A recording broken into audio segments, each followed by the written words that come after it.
one of the things that people think of Liquify for is just distorting photos and doing weird things, but you can really do some nice tasteful things by just tucking in certain parts of a photo. For example, the gentleman's leg here, I want it to taper a little bit as it goes down. So I'm going to use the tip I talked about in the other tip that we did, which is to make a quick selection. We'll come up here to filter, go down to Liquify, and all I'm going to do is get a brush size that's a little bit smaller here, and I'm going to take my very, very top tool here, okay?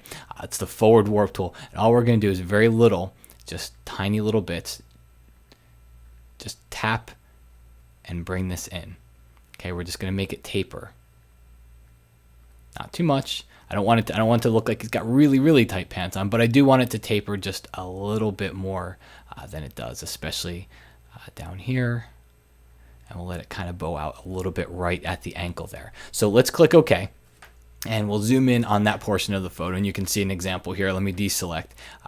That's before.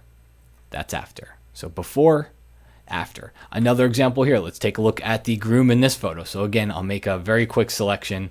And I'm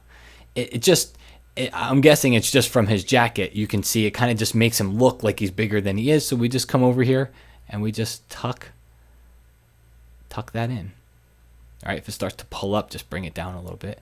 But we're just going to tuck it in. You don't want it to distort it that much, but just a little bit of a tuck there. Click OK. And again, that's before, that's after. Before, after, not super crazy changes, just very slight, delicate changes can really make a big difference on a photo.